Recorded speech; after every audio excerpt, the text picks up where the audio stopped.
Fans of the Cleveland Indians have had many suffering seasons, and some, like this year, that are sensational. But there was one era that was almost the end of not only our team, but all of America's favorite pastime. Scott Longert is here with the plays baseball had to make to keep the sport alive.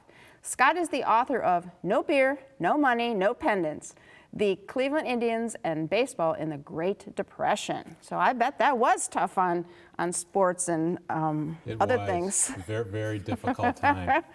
But it should have been a great time in the history of Cleveland because the ball field was actually being built at that time. So how did that happen when there was no money? Well, in 1928, things were still prosperous. The city was still growing, the economy was good, the stock market was fine. It seemed to be the right time for a bond issue to build a new stadium. We had a new owner in town, Alva Bradley, and they wanted a stadium on the lakefront to bring people downtown. No one had any idea that 10 months later the stock market would crash and things would be an absolute disaster for them. Yeah. But even though it was hard, it was a full house pretty much for the opening game, right? Yeah, despite all the problems, despite the Depression, when they did open the stadium in July of '32, they had nearly 80,000 people there to watch the game. Of course, some people didn't last. No, it didn't last long at all. Within weeks, the attendance was more like 6,000 or 7,000, and the owner of the team realized they were in serious trouble, as was the city at the time. So what did the owner do?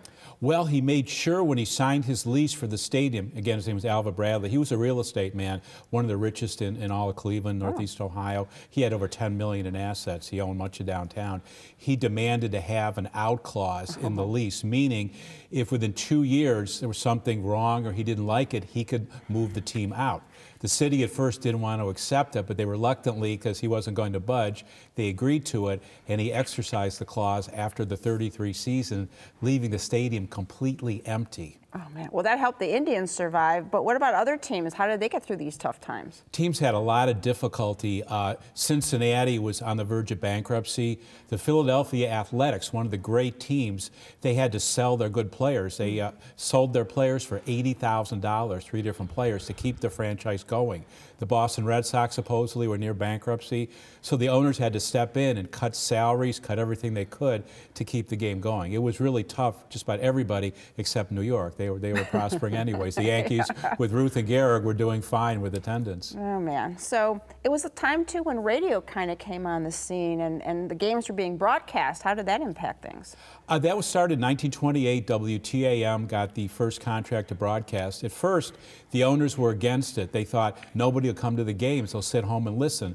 Bradley himself thought the same thing, but he relented, thinking that I think enough folks will come to the game, so he decided to go ahead and broadcast. And in 1932, WHK got the rights, and they hired Jack Graney, who was an ex-ball player on the 1920 World Series team, and he went ahead and became one of the great announcers for at least the next 20 years, was one of the best in the game. And it turned out that it was a bonus for the people that were home, for the housewives watching the kids. They could listen to the games, and the children who were too far away to go to the park, they could listen as well. So it turned out to be a good thing after a while. Radio was here to stay. Okay. Well, the title says no money. How about no beer and no pendants? Yeah, it was prohibition. Started in 1919. You still could not get a beer at the ball game. As much as people wanted to, you couldn't drink. So you had soft drinks. You had lemonade and soda pop, and that was about it. It wasn't until the 1934 season, when prohibition ended, they actually could sell beer at the ballpark, and people were thrilled. They could have a beer during the game, stop at a bar afterwards. But it was a long drought there that people really missed having beer at the ballpark. They kind of go hand in hand. And then the drought with getting the pennant. Right, we had some good ball clubs, very good ball players, but not quite enough to get over the hump with the Yankees. With Babe Ruth and Lou Gehrig and company, nobody could overtake them. The team tried, but they couldn't quite get there. Wow, very interesting information in this book. You can discover a fascinating time in history, especially the history of baseball and the Cleveland Indians, in Scott's book, No Money, No Beer, No Pendants, The Cleveland Indians and Baseball in the Great Depression. And our thanks to Scott for being a part of our team here today. Thanks. Thank you very much. To learn more or to order the book, visit www.scottlongert.com.